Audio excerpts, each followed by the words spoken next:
Khanjyan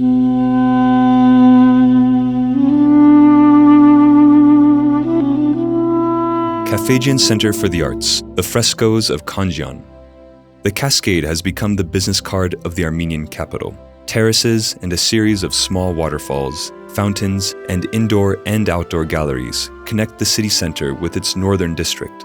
572 steps lead to the observation platform.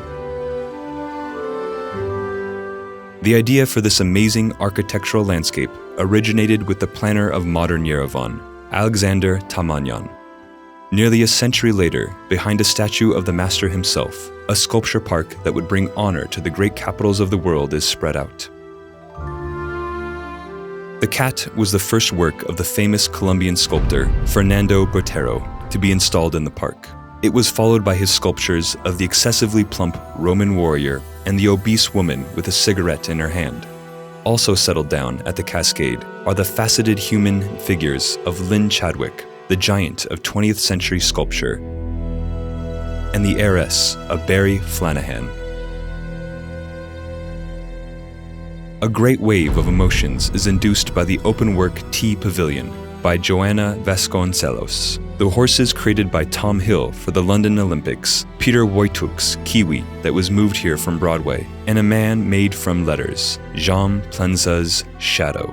An escalator in the internal galleries of the cascade takes us to his tattooed brother.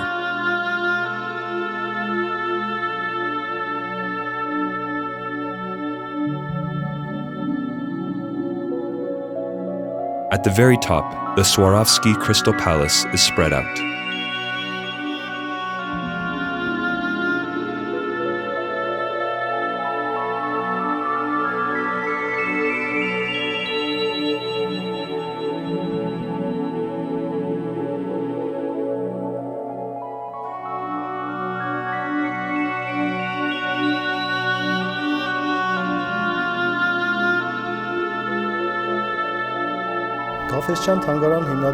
The Khanjyan Museum Foundation was established in 2002 and has immediately initiated the construction and recovery work of the Cascade Complex. The Khanjyan Center for the Arts opened after 7 years of work, giving a new spirit to the complex. As you saw in the external sector, in the Khanjyan Sculpture Garden, in the external platforms of the Cascade Complex, and in the Hall of Escalators, exhibits belonging to the Khanjyan family are on display.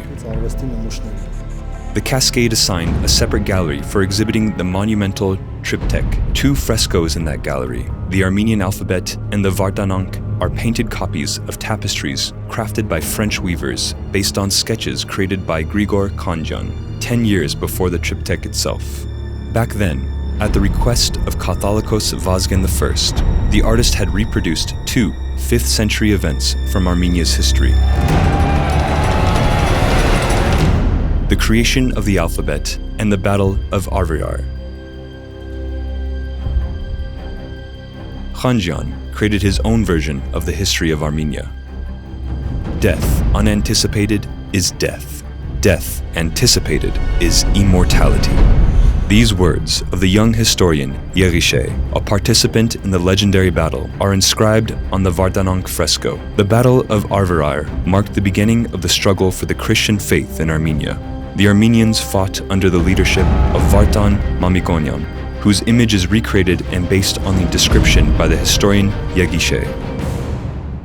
The artist had a kind of obsession to portray everybody who had contributed to the prosperity of the country, whether politically, militarily, or culturally, as participants in the Battle of Ararat. In this way, Vartan's soldiers were joined by the mythical progenitor of the Armenians, Haik Nahapet, also by very real figures of Armenian culture in the late 19th and early 20th century. Komitas Vartabet, the composer whose art conquered the honored guests of the Ottoman Sultan, General Andranik, who led the fight against the oppressors, the poets Daniel Varujan and Parur Sevak, and the writer William Soroyan. The artist also included himself among Vartan's companions.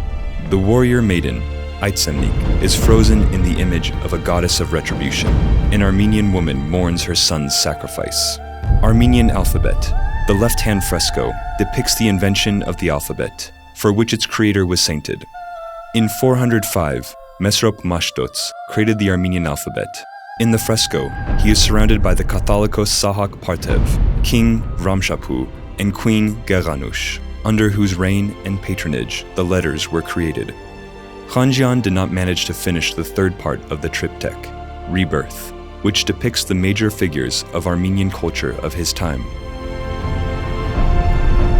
The hands of the composers ARAM Khachatarian and Alexander Spendiarov, the poets Avetik Isahakyan and Hovannes Tumanyan, academician Joseph Orbeli, and the painter Martyros Saryan remained unfinished. Zvartnots temple, reborn from the ruins, is surrounded by Alexander Tamanyan and his fellow architects. A woman in a red and white robe holding a newborn baby, the priestess of the pagan goddess Anahit, symbolizes the new Armenia.